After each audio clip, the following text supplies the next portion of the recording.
Sebelum Nike, Adidas, atau Puma eksis, culture dunia persepatuan itu dipegang sama brand ini loh.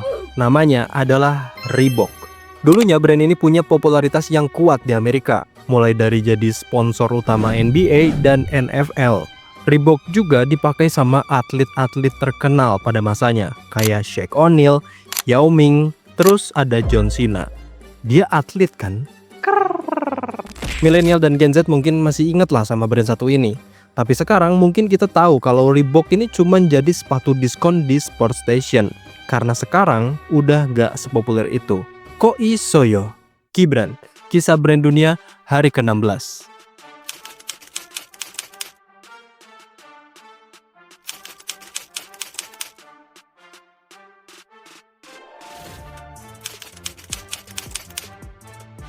Brand yang kelak bernama Reebok ini dibuat oleh seorang pengusaha muda bernama Joseph William Foster. Kita panggil aja Josh. Tahun 1895, waktu umurnya ini masih 14 tahun, Josh melakukan sebuah eksperimen untuk membuat sebuah sepatu spike di loteng bapaknya. Dan eksperimennya berhasil. Kita umur 14 masih main gundu, dia udah bikin sepatu. Kelas.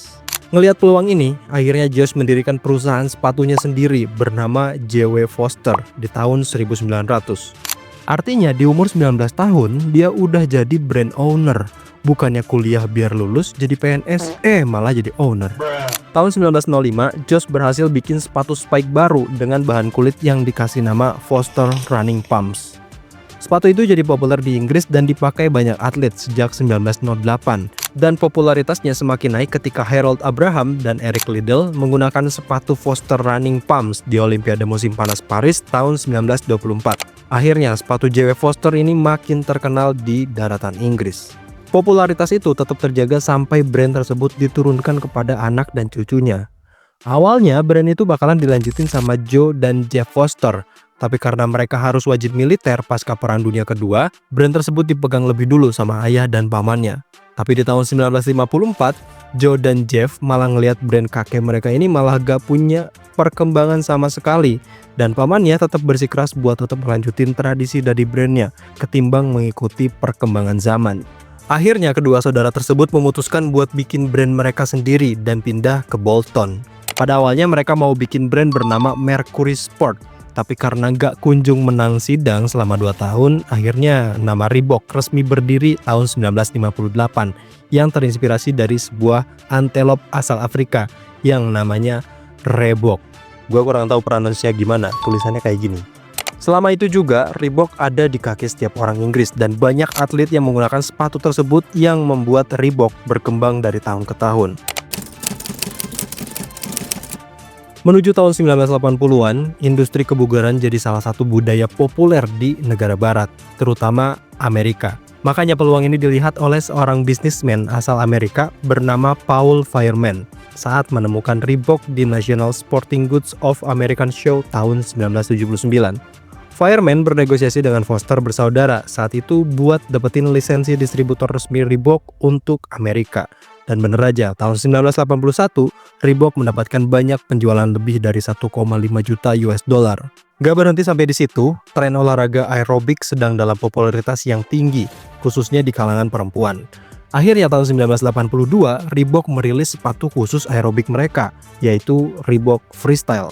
Awalnya sepatu ini cuma dapat sambutan biasa aja oleh pasar, tapi semuanya berubah setelah instruktur aerobik bernama Richard Simon ini mempromosikan Reebok Freestyle secara gratis di acara televisinya, dan sepatu ini langsung laris manis.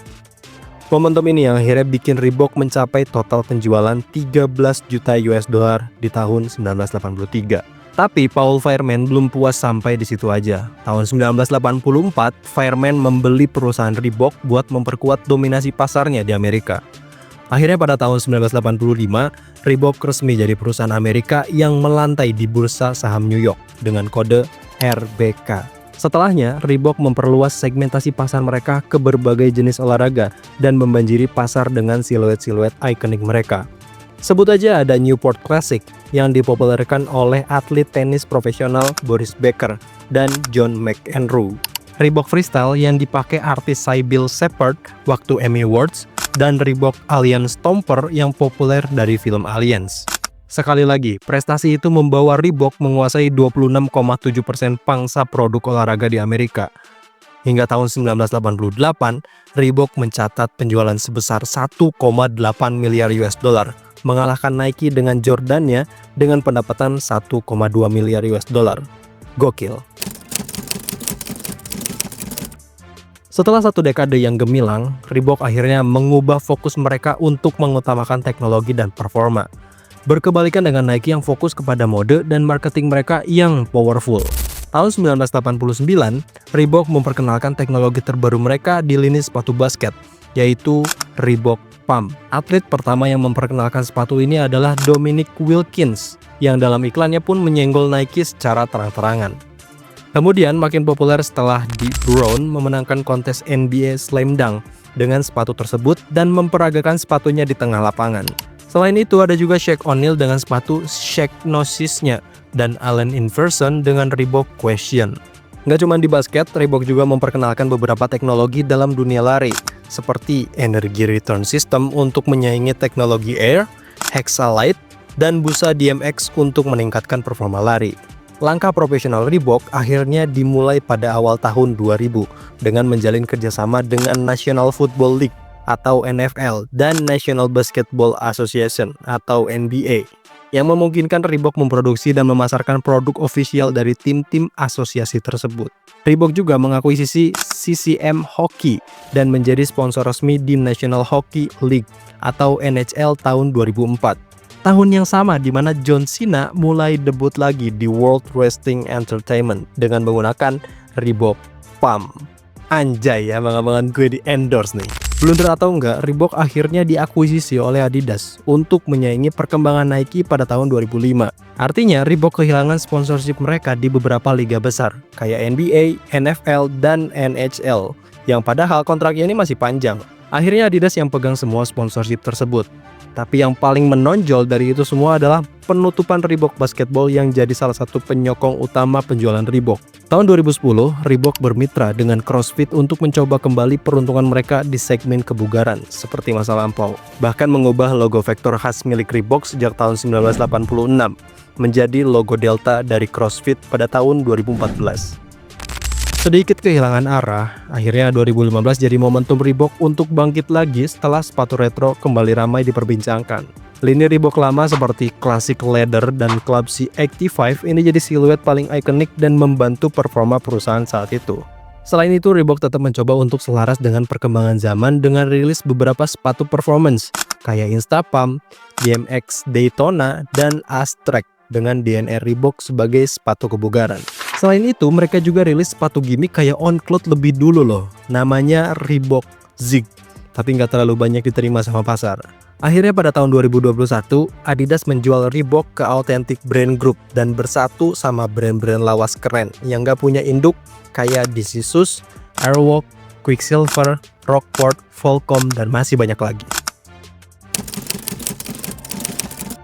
Fokus Reebok terhadap teknologi memang sesuatu yang baik. Ditambah branding Reebok yang kuat membuat brand ini terlena dengan popularitasnya, sampai lupa membawa marketing yang ciamik ke tubuh brandnya. Kesalahan atau bukan, itulah bisnis, karena nggak semua yang diharapkan dapat berjalan sesuai rencana. Kayak hubungan kalian sama gebetan lah. Tapi yang jelas, Reebok ini merupakan salah satu brand penanda zaman yang dominasinya harus diakui karena sempat menyaingi Nike.